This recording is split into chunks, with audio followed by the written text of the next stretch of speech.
그래서 오늘 재판이 열린 전 남편 살인 사건 외에도 이 의붓아들 사망 사건 관련해서도 새로운 내용들이 계속 나오고 있다고 합니다.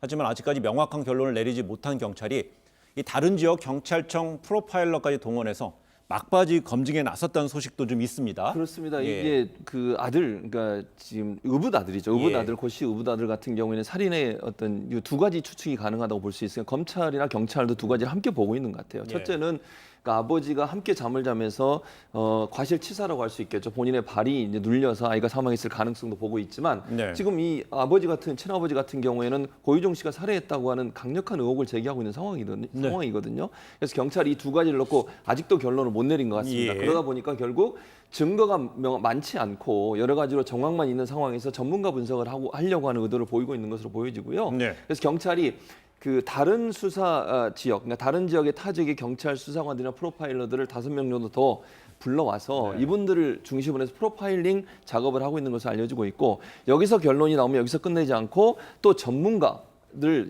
형사 관련된 전문가들을 불러서 네. 다시 한번 검증하는 작업을 거쳐서 이게 증거가 명확하지 않은 상황에서 여러 가지 정황이나 부부의 행동 패턴이나 심리적 패턴들을 분석하는 쪽으로 지금 조사를 할 계획인 것으로 알려지고 있습니다. 네, 수사 속도가 미진했던 것인지 아니면 더 촘촘히 하기 위한 건지는 잘 모르겠습니다만은 이달로 예정됐던 경찰의 의붓아들 사망 사건 수사 결과 발표가 약 한 달 정도 늦춰졌다고 합니다.